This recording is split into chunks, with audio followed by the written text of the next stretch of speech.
Here we go, the Power Hour, Hour 3, live in Los Angeles. It's The Herd, wherever you may be and however you may be listening. Thanks for making us part of your day. As gracious, as interesting, as friendly a person as sports has, and I'm talking the entire spectrum. Charlotte Flair is a 14-time Women's World Champion, a 7-time SmackDown champ. I try to bring her on every year. She's got an increasingly busy schedule. The Queen is here. You look fantastic. Thank you. You make time for us, and I know. So it's a Hollywood 2-night affair. This is rare. It's Saturday. It is Sunday. Pop culture extravaganza. It is going to be crazy. Crazy. The Miz, who is really obnoxious, but he's all over the map. He is hosting it. So let's start with this. Yes. Do you train differently? Does it feel differently for a WrestleMania? It does, but I can't overthink it. Yes, do I tighten up my diet? Is my gear larger than life? Maybe extra diamonds? Yes. More thought goes into the match because it's a longer build. But no, I really, at this stage, just, do what I do. I consider WWE now, and I consider gender with you irrelevant. I consider it to be Roman Reigns, you, John Cena. That's how I view it. That's how I view it. It's not gender exclusive. I just consider you a star of it. And I think there's 2 or 3 others. You are, however, in a sport that has historically been dominated by big men. Is that a chip on your shoulder? How do you view that being in a culture that has been dominated historically by guys? Yes and no. Do I think that we've, had many firsts and have come so far and we're all superstars and our title looks the same? But I still think it's forever a fight. I mean, it is a boys' club. Like, who's going to main event WrestleMania? Are the girls going to main event night 1? Or is another men's match? Do we have to fight for that spot? Is the Royal Rumble guaranteed the winner? Is the winner guaranteed a main event spot? Right. I don't know. What does that look like? But I think it's just a matter of always being hungry. And I think the women, feel like we always have more to prove. Do I know I'm just as good as Roman Reigns? Absolutely. Same platform, absolutely. But no, maybe I still have that chip on my shoulder. So I'll be in the first row. Hopefully you'll acknowledge me. Anyway. I'll give you a wink. I'm like, hey, Colin. So John Cena, a couple years ago, I think it was at the Staples. So when John Cena came out, and, we're public figures, and he made his way over. And I've gone to NBA games a few years ago, Chris Paul, and during the game, you can see, like, Chris came over, and I always think to myself, so with the lighting, you're on the stage. Yes. You're performing. There's going to be stars in the crowd. Do you ever think to yourself, oh, my God, I loved her in that movie? I'm like, oh, my God, there's Bad Bunny. Oh, my God. Do you think about that? I really want to be in a music video. Oh, my God. It's going to be a different crowd. No, I mean, like, actually, this is the first time I've ever been asked that question. No, because I feel like a star in my own right, and I feel like professional wrestling as a whole doesn't get the respect that it deserves. So when I'm out there, I'm like, I'm the biggest star in this room, and I don't care who you are. I love that. Like, that's the message I want to send. That's the message that I want to send, especially here in Hollywood. Like, look what Dwayne's done. Look what Cena's done. Look what Batista's done. And I haven't seen a female crossover like that. So it's kind of like, here we are in Hollywood going like, I'm one of them and I'm going to go down as one of them. So it's like, actually, I have like a little more added pressure on me. Yeah. What is the singular gift? Your father was Ric Flair. If I said, what is the one thing beyond genetics? You're obviously an athlete. If I said one thing from your dad that maybe I wouldn't know or people wouldn't know, the something he gave you. Oh. You want to think about it? Yeah. My dad really does care, like, about the business, about his fans, and pro wrestling, I think, is his first love. And my husband is the love of my life, but this business means so much to me. Like, it saved my life. It's changed who I am. And I think, like, the fans and sports entertainment. Like, I feel like I have that same respect and love that he does. You can see it for this. And yeah, I hope my name goes down, synonymously with sports entertainment. Like, when you think of pro wrestling, you think of Charlotte Flair. Gender doesn't matter. I tell people this all the time, is that Michael Jordan, when he started elevating and dominating basketball, would literally create rivals. He would say, I don't get respect. And it was like, dude, you're the best player and everybody gets it. So, but I think that's a very healthy thing. Kobe had it. Yeah. I think the great actors have it. They create rivals. So obviously you're a rock star, but there is something in the genetics, the DNA, there is something in you that I don't think you can teach. That it is a jet fuel. You said it saved your life. Is that is that the jet fuel? You could retire. You've got money. Well, I don't know. I don't want to take it for granted. Like, I was 28 when I started, and it's not because I wanted to be like my dad.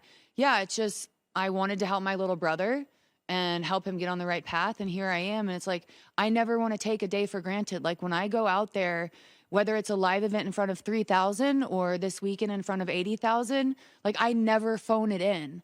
Like, walking through Gorilla with my music and my robe is a gift. And it's not, so many people see, like, I'm forever the bad guy, which, like, right now I'm kind of the good guy, which I'm really digging. Like, oh, I like these cheers.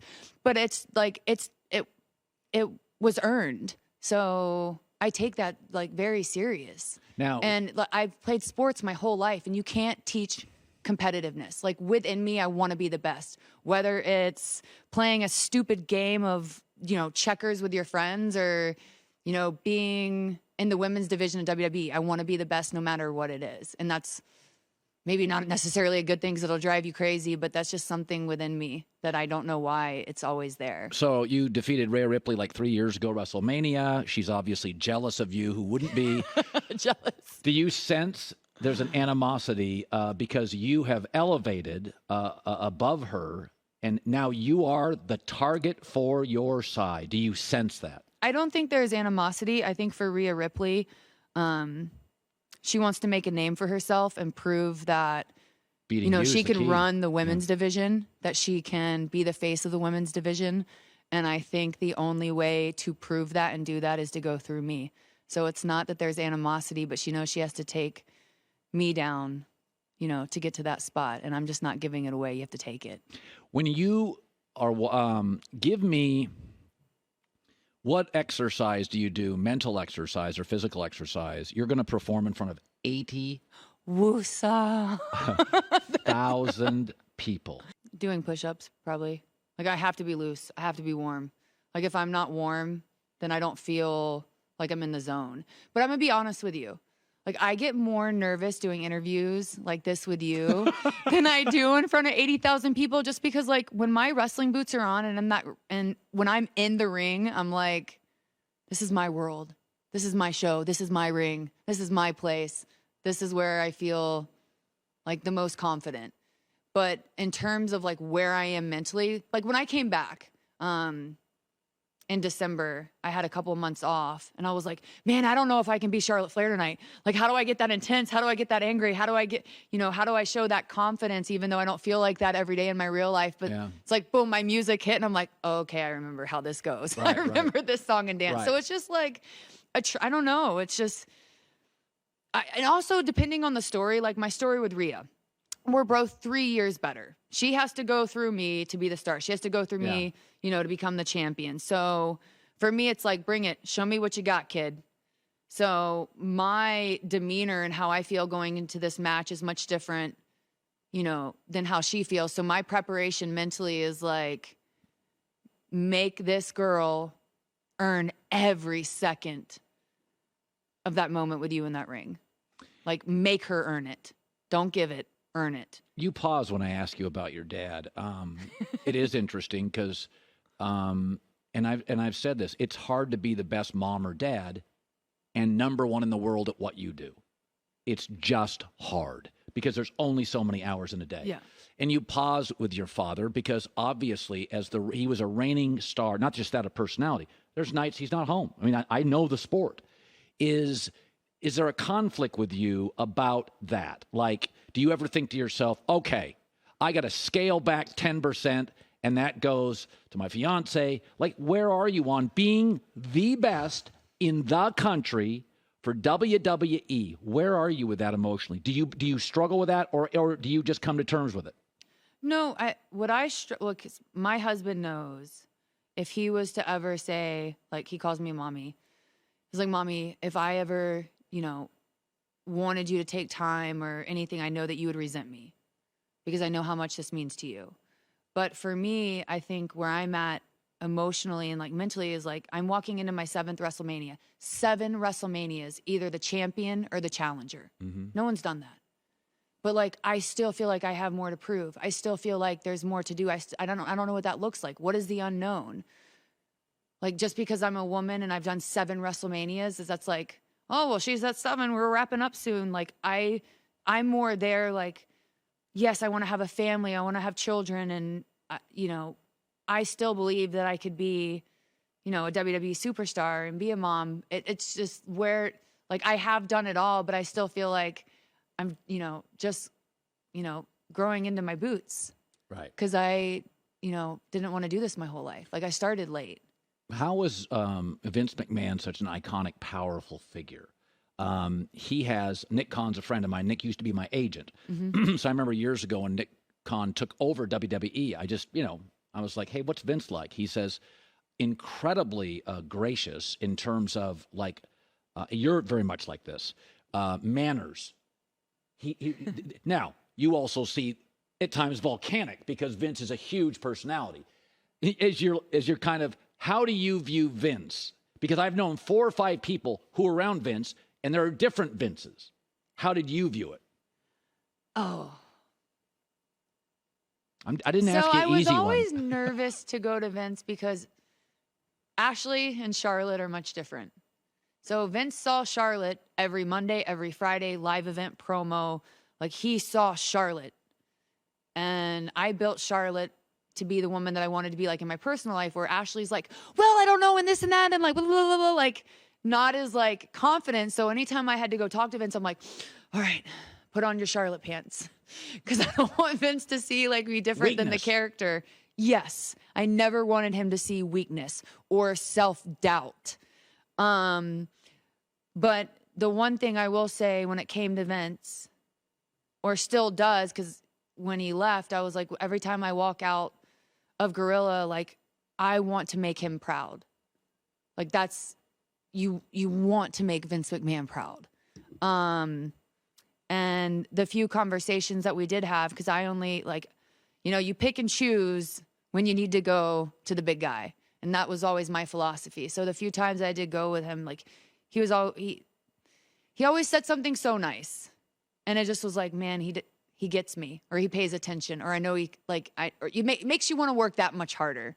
Does that make sense? Sure, of course. Yeah. I think one of the signs of leadership is your line, you think about him when you go into the ring. Yeah. Vince makes you think about him. And by the way, I've had a million bosses in my life. They all manage different. There is what you're saying is I've had with a couple of bosses that they're always in my mind. Yeah, just wherever you go in your career. They're just kind of there. Yeah, like the life lessons. My late mother had some of that. Like, I always thought she didn't like sports. She was British. And so I always thought she didn't like sports, but she liked it when I talked about stuff. And so I started building my show, and I thought, could I do a show that my mom would find interesting? And to this day, about once, twice a year, I'll hear her voice on something. I'll be at home and I'll be in the kitchen. I'll hear my mom's voice saying something witty. But I think similarly, people have an impact in your life when you think of them when they're not there. And you think of Vince when he's not there. Like, now that I've come back as a good guy, and I know Vince loves his good guys, I'm like, oh, I wonder if he's so happy that the people are cheering like a softer side. when you are a heel in the sport, and there have been people, Roman Reigns, that can turn, right? Yeah. What is it like being a heel? Easy. Really? Yes. Just easy. Be obnoxious. Well, no, I just think on paper, like, I'm Charlotte Flair, 5'10", really athletic, held every title there is to hold. Like, it's just, I don't know. I'm Tom Brady. I mean, sustained success. Consistency. If and it's hard to it's very hard to want, how do you can't be the underdog when everything comes so easy to you. Like, wrestling came easy. No, the character did not, the speaking did not, but naturally wrestling came easy to me. Do you remember the first time you wrestled preparing? Yes, where? I was terrified. Where? How old? FCW Tampa 28 against Emma. In front of 12 people. Maybe 11. And you were terrified? Terrified. Like you're terrified. I was like, I don't know how I'm going to do this. Terrified. Yeah. Mortified. Do you have a tape of it? Yeah, I think they do. I think they played it in my A&E documentary, actually, and my first promo. Oh, and I had a pink dress on, too, in my first promo. But I was just talking about, what John Cena means to the industry and wanting to be just like him. And it's crazy where I'm at now, even though, John Cena is the ultimate good guy. And I tried to do that as a bad guy. But Cena leans in to John. Did you know, and this is sort of a genderless question, when you watch a wrestler, and there's levels to it. You guys now have, it's like college football recruiting. You're finding these football players. Do you know instantly, even if you saw a tape or it's one of the lower levels and you're like, that's a star? Can you sense it, or is it a work? Is it a work in progress? Was The Rock instantly, John Cena instantly to you, a star? Because Roman Reigns took a while. No, I took a while. I remember when Cody's dad, Dusty Rhodes, because he was my promo coach. Yeah. When I showed up at FCW, I think he was just terrified for me and nervous because I was such a shell of myself and scared of my own shadow. But there was one day I did really well in training and was beating the men and women in the practice rings. And he's like, okay, you're going to be okay, kid. And then there was one promo I probably copied and pasted from my dad talking about being the mountain. And mind you, I had no charisma, but it was just the confidence that I showed in that promo. And he's like, you've got it, baby. You've got it. And I'm like, okay. But no, it definitely, I was not a star overnight. That, I've worked at that very hard. Not that you can work at maybe I always had it in me. I just never knew I had the confidence in me. There you go. It was always there. But definitely took a lot of peeling those layers. Hi, everybody. Thanks for watching. Subscribe here to get the latest from the show. Also, be sure to check out more of the best clips from The Herd or go watch a few segments from other shows on FS1.